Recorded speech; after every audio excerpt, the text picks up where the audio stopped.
अच्छे होंगे। और चलिए आज के वीडियो हम स्टार्ट करते हैं वेक्टर पर, और ये वेक्टर का पहला लेक्चर है। और प्यारे बच्चों, वेक्टर में हम सबसे पहले देखेंगे कि what is a physical quantity, what is a physical quantity, और इसके बाद हम लोग देखेंगे बच्चों की फिजिकल क्वांटिटी का क्लासिफिकेशन। तो हम लोग आज दो टॉपिक कवर करने वाले हैं इस वीडियो में। तो yes, my name is S Chandra and this is your beautiful channel Drishti Physics under the vision classes of physics in Darbhanga. And so let's go start. Put the heading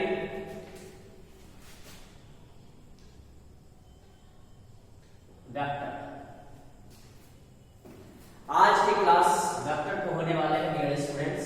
और vector का थोड़ा सा मैं महत्व बता दूं तो वेक्टर का महत्व अपने आप में बहुत है बच्चों।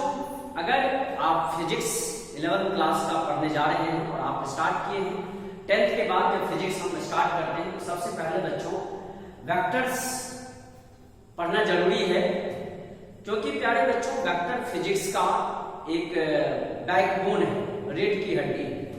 अर्थात क्या कह लें कि जिस तरह से बिल्डिंग अपने पिलर पर टिके होते हैं, पिलर के बिना बिल्डिंग की छत जो है बच्चों गिर सकता है, वैसे फिजिक्स रूपी जो सब्जेक्ट है वो इस पिलर रूपी वेक्टर पर टिका हुआ है। सो इसका इंपॉर्टेंस समझ ही गए होंगे। और आइए हम स्टार्ट करते हैं वेक्टर को। यानी बच्चों वेक्टर में सबसे पहले देखने वाले हैं what is physical quantity, what is physical quantity.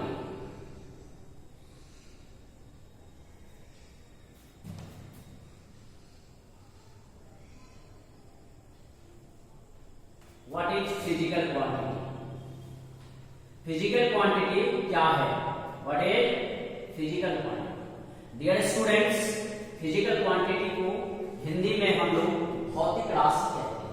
क्या कहते हैं प्यारे बच्चों? भौतिक राशि। क्या कहते हैं? भौतिक राशि। भौतिक राशि क्या होती है? All those quantity which can be measured, वे सभी राशियां जिसको मापी जा सकती है उसे हम फिजिकल क्वांटिटी कहेंगे डियर स्टूडेंट्स। सो चलिए आइए लिखते हैं all those quantities, all those quantities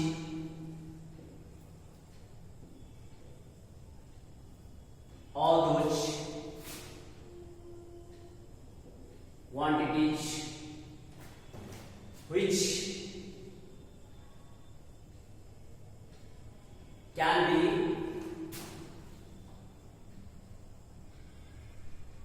measured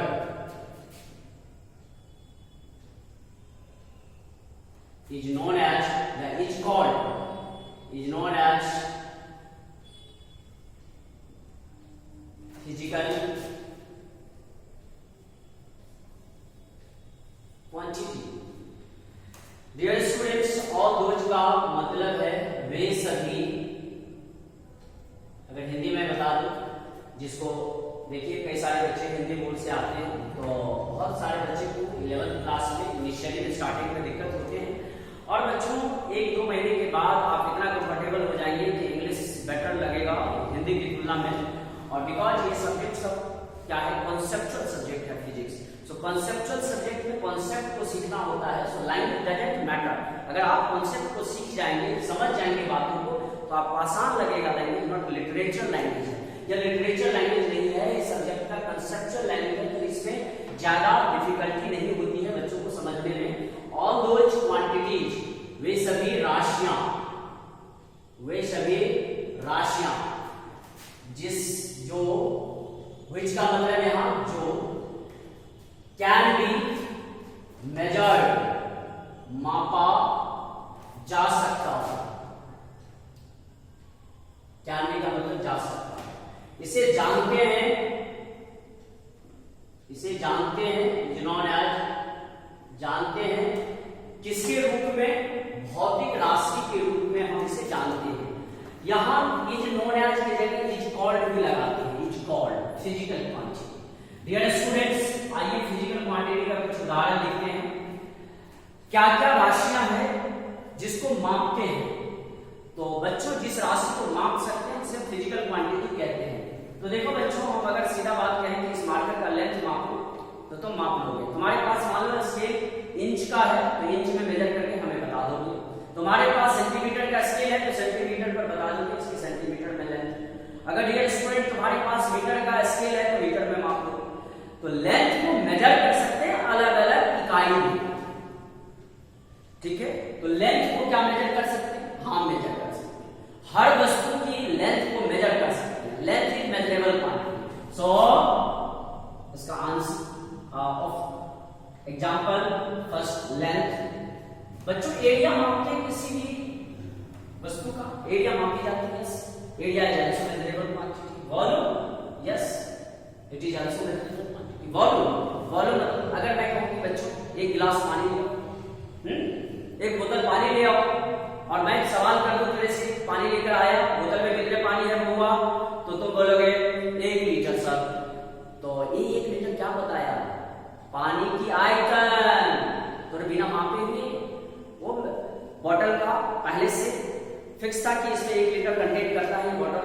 तो बच्चों इसकी तुमने वॉल्यूम बता दिया, और ये वॉल्यूम जो बताया वो वाटर का बताया। तो इसी तरह से किसी भी वस्तु की वॉल्यूम को मेजर कर सकते हैं। मतलब पानी वहां थी, दूसरा लिक्विड का भी वॉल्यूम मेजर कर सकते हैं, गैस का भी वॉल्यूम मेजर होता है, सॉलिड का भी वॉल्यूम मेजर होता है, नॉट ओनली लिक्विड।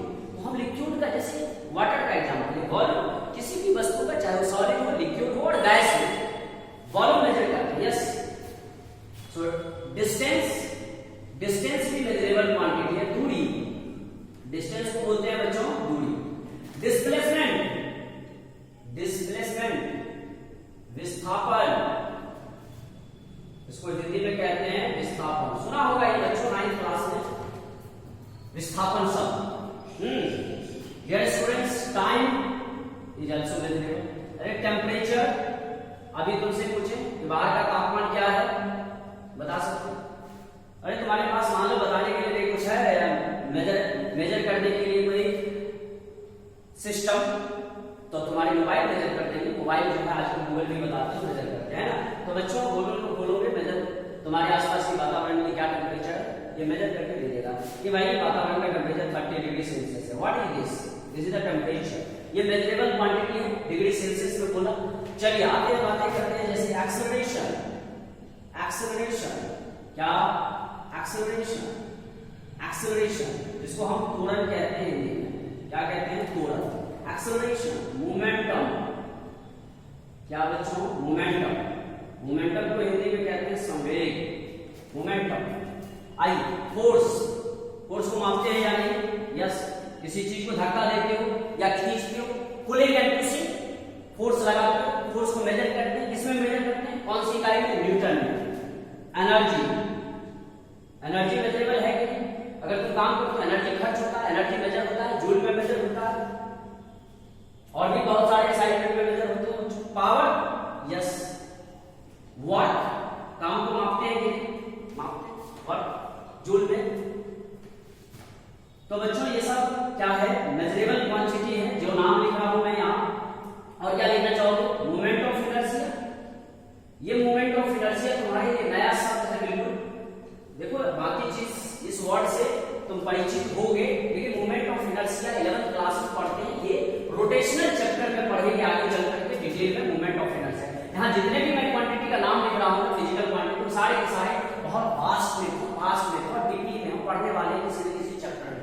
जैसे बच्चों डिस्टेंस, डिस्प्लेसमेंट, एक्सेलरेशन, मोमेंटम, ये सब हम मोशन इन स्ट्रेट लाइन बहुत डीपली पढ़ेंगे। वर्क, पावर, एनर्जी एक चैप्टर ही है। Moment of inertia rotational chapter में बहुत डिटेल में पढ़ेंगे। तो हर एक फिजिकल क्वांटिटी यहाँ जो है उसको डिटेल में पढ़ेंगे कहीं ना कहीं। और देखो लेंथ और एरिया और वॉल्यूम डिटेल में पढ़ के आया हुआ 10th क्लास में, जैसे घनाभ, घन घनाभ, क्यूब, क्यूबॉइड का वॉल्यूम वगैरह निकाल के आया होगा, एरिया का फॉर्मूला याद करके आया होगा, सिलेंडर का, क्यूब का, है ना बच्चों। इसी तरह से बस उसके जगह स्फीयर का, उसके बाद कोन का वगैरह वगैरह तुमने पढ़ के आया होगा मेंसुरेशन, छत्रमिति। हैं तो बच्चों हम लोग वॉल्यूम के बारे में पढ़ के आए, डिस्टेंस, डिस्प्लेसमेंट सुना होगा तुमने, एनर्जी, पावर, ये सब सुना है ना। करंट, इलेक्ट्रिसिटी तो खूब सुना होगा। करंट, इलेक्ट्रिसिटी बच्चों, करंट, इलेक्ट्रिसिटी, विद्युत धारा 10th क्लास में पढ़े, एटसेट्रा। ये सब तो बच्चों है ना फिजिकल राशि है, फिजिकल क्वांटिटी, फिजिकल क्वांटिटी के एग्जांपल बहुत सारे हैं, एटसेट्रा, ईटीसी, एटसेट्रा। तो इस प्रकार कितने का नाम लिखो, कुछ physical quantity, certain physical quantity का नाम लिख दिया। और चलिए आइए समझते हैं। उसके बाद हम लोग ये समझ लिए कि भौतिक राशि क्या है। वे सभी राशियां जो मापी जा सकती हो उसे क्या कहते हैं, उसे जानते हैं फिजिकल क्वांटिटी के नाम से। सो फिजिकल क्वांटिटी का डेफिनेशन इस प्रकार तुमने समझ लिया, कुछ एग्जांपल भी देख लिया। आइए नेक्स्ट टॉपिक की ओर बढ़ते हैं प्यारे बच्चों। सो डियर स्टूडेंट्स, आइए अब हम लोग नेक्स्ट टॉपिक पढ़ते हैं, classification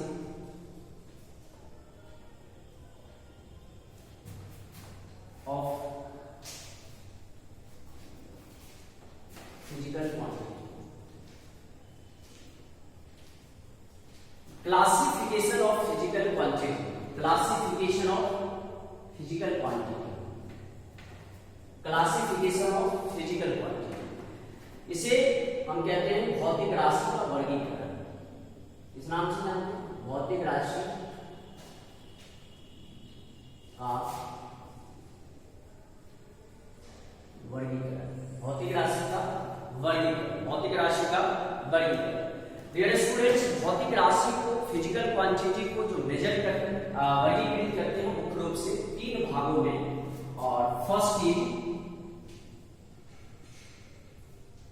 scalar, second is vector, third is tensor.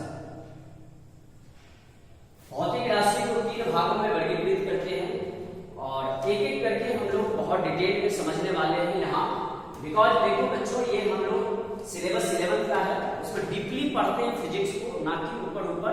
तो बच्चों हम लोग बहुत ही हवाई वाले जो पढ़ेंगे बहुत डिटेल में पढ़ने वाले हैं। सो बच्चों, स्केलर को थोड़ा सा पढ़ेंगे, ज्यादा इंपॉर्टेंस नहीं है इसका।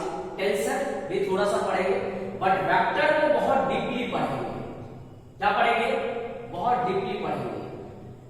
तो बच्चों बहुत वेक्टर को बहुत डीपली जो पढ़ेंगे, इसमें सबसे पहले हम वेक्टर की, स्केलर की बात कर लेते हैं, उसके बाद वेक्टर पर आएंगे। तो वेक्टर को बहुत डीपली समझना है, लेकिन बच्चों टेंसर की भी थोड़ी सी बहुत हम पढ़ लेंगे, ब्रीफली स्टडी करेंगे। तो आइए स्केलर पर आते हैं, स्केलर को डिटेल में समझते हैं। स्केलर क्या होता है? What is scalar quantity? वे सभी भौतिक राशियां, वे सभी भौतिक राशियां जिसके पास केवल मैग्नीट्यूड हो। तो क्या लिखेंगे इसे इंग्लिश में? All those physical quantity which have only magnitude is called scalar. All those physical quantity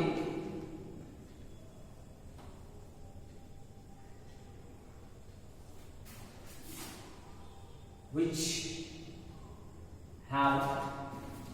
have only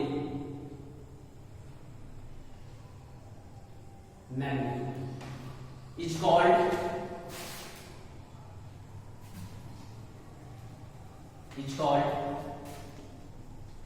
scalar, is called scalar. Dear students, वे सभी, इसका हिंदी होता है वे सभी फिजिकल क्वांटिटी अर्थात भौतिक राशि जिसके पास, which have का मतलब जिसके पास, ओनली केवल, ये बड़ा क्लियर पॉइंट, मैग्नीट्यूड, केवल मैग्नीट्यूड, उसे कहते हैं स्केलर। इसके कुछ एग्जांपल है डियर स्टूडेंट। देखिए हम लोग भौतिक राशि का बहुत सारा एग्जांपल लिखे, उसमें से कुछ भौतिक राशि, इससे पहले वाला जो टॉपिक हुआ फिजिकल क्वांटिटी, उसमें बहुत सारे फिजिकल क्वांटिटी का नाम लिखे, उसमें से कुछ स्केलर होगा, कुछ टेंसर होगा और कुछ वेक्टर होगा। तो चलिए कौन सी क्वांटिटी स्केलर होते हैं उसके कुछ नाम लिखते हैं। तो बच्चों लेंथ स्केलर क्वांटिटी होता है, डिस्टेंस स्केलर क्वांटिटी होता है, क्योंकि ये सबके पास केवल मैग्नीट्यूड है। बच्चों volume is also scalar quantity. उसके बाद बच्चों हम बातें करते हैं स्पीड की, स्पीड भी स्केलर क्वांटिटी होता है, time is scalar quantity temperature is a scalar quantity, time, temperature, now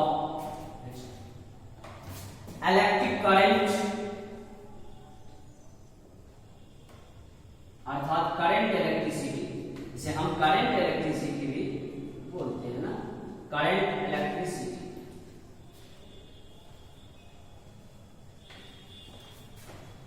etcetera, it is enough.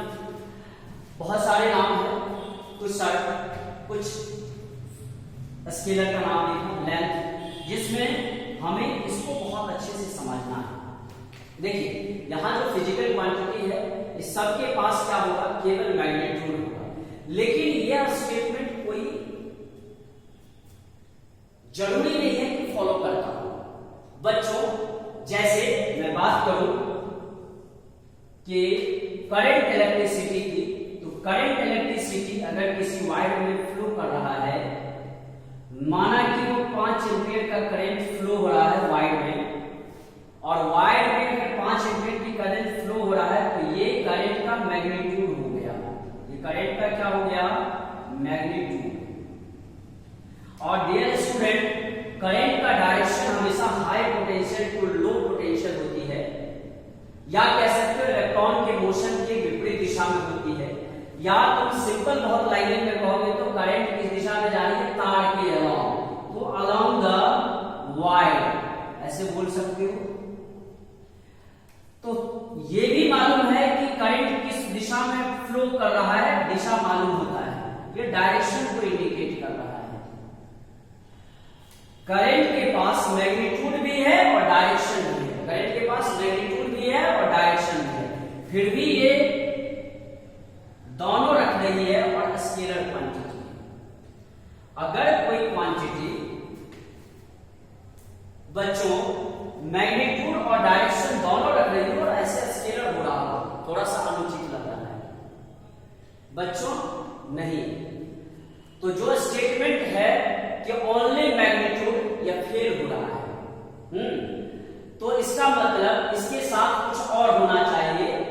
तो एक कंडीशन है कि ओनली मैग्नीट्यूड, या क्या कंडीशन को फॉलो कर रही है, नहीं, क्योंकि इसके पास मैग्नीट्यूड और डायरेक्शन है और फिर भी स्केलर हो रहा है, और डेफिनेशन लिख लिया ओनली मैग्नीट्यूड, ओनली मैग्नीट्यूड। तो बच्चों ये उचित नहीं है, ये डेफिनेशन परफेक्ट नहीं है, क्योंकि यहां करंट इलेक्ट्रिसिटी के पास मैग्नीट्यूड और डायरेक्शन दोनों होते हुए स्केलर है, यस, दोनों होते हुए स्केलर है, और हमने यहां कहा कि केवल मैग्नीट्यूड होता है, तो यह उचित है नहीं।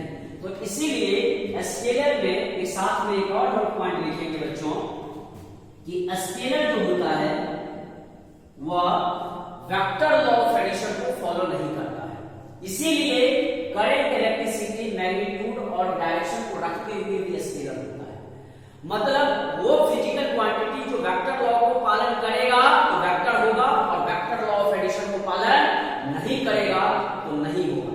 तो ये बड़ा स्टेटमेंट, दमदार स्टेटमेंट है। सो हम लिखेंगे बच्चों इसके बारे में, स्केलर के बारे में, it does not obey, it does not obey, it does not obey the vector law of addition, the vector law of addition, vector law of addition। तो अब तो पूरा देखो स्केलर होना पूरा का पूरा डिपेंड किस पे कर रहा है, वेक्टर लॉ ऑफ एडिशन पे। बच्चों वेक्टर लॉ ऑफ एडिशन को पूरा का पूरा डिपेंडेंसी आ गया कि स्केलर होगा या वेक्टर होगा, तो वेक्टर लॉ ऑफ एडिशन को फॉलो करेगा तभी ये वेक्टर होगा, नहीं तो वरना वेक्टर होगा ही नहीं। तो यहाँ जितने भी फिजिकल क्वांटिटी में स्केलर का लिखा हूं नाम, यहाँ लेंथ, डिस्टेंस, ये सब के सब वेक्टर लॉ ऑफ एडिशन को ओबे नहीं करता है। करंट इलेक्ट्रिसिटी मैग्नीट्यूड और डायरेक्शन को रखते हुए स्केलर है, इसलिए क्योंकि वेक्टर लॉ ऑफ एडिशन को फॉलो नहीं करता है। इसका मतलब ये जो ऊपर रिटर्न जो लिखा गया है यहाँ डेफिनेशन, वो ऑलवेज करेक्ट नहीं है। कुछ केस में करेक्ट है, कुछ केस में करेक्ट है, बट नॉट ऑलवेज करेक्ट। यह डेफिनेशन हमेशा करेक्ट नहीं है, बट नीचे जो नोट पॉइंट है, note point, this is always correct, true, यह हमेशा ट्रू है प्यारे बच्चों। तो आइए यहां से समझेंगे एक स्टेटमेंट, एक दमदार स्टेटमेंट, आइए समझते हैं।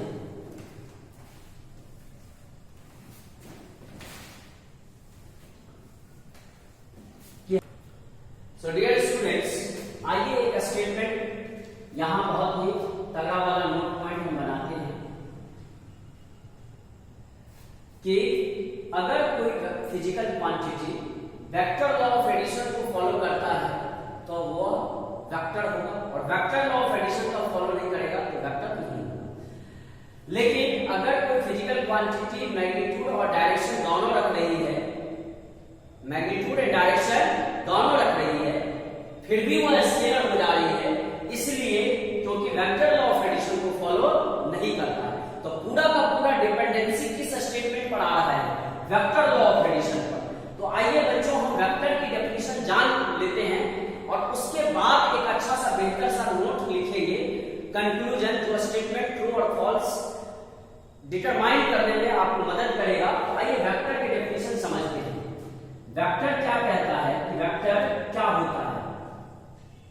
वे सभी फिजिकल क्वांटिटी, क्योंकि फिजिकल क्वांटिटी का वर्गीकरण चल रहा है, क्लासिफिकेशन फिजिकल क्वांटिटी का टाइप है। इसी के डेफिनेशन में हमेशा ऑल दोज फिजिकल क्वांटिटी हमेशा जुड़ेंगे, all those physical quantity, all those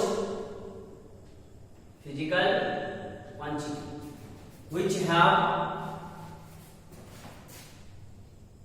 both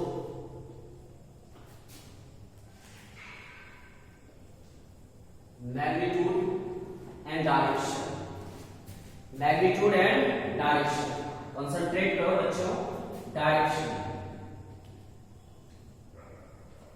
all those physical quantity which have both magnitude and direction is called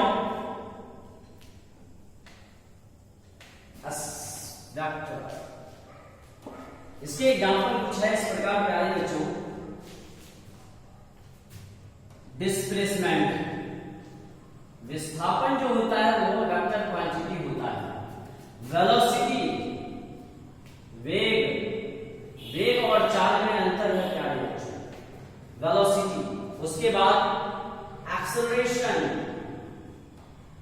acceleration spelling क्या लिखोगे? ACCELERATI, acceleration. फोर्स, मोमेंटम, संवेग, ये सब बच्चों वेक्टर क्वांटिटी का example है। उसके बाद और भी फिजिकल क्वांटिटी है जो वेक्टर होते हैं, जैसे टॉर्क। डियर स्टूडेंट्स, और जैसे displacement, velocity, acceleration, force, momentum, बहुत सारे फिजिकल क्वांटिटी है बच्चों जिसके पास डायरेक्शन होता है, एक्सेट्रा। इनफ है। आइए समझते हैं हम लोग यहाँ एक महत्वपूर्ण बात को कि इसमें भी एक नोट पॉइंट जोड़ना जरूरी है कि इट कौन, इट का मतलब यहां vector, obey the vector law of addition, vector law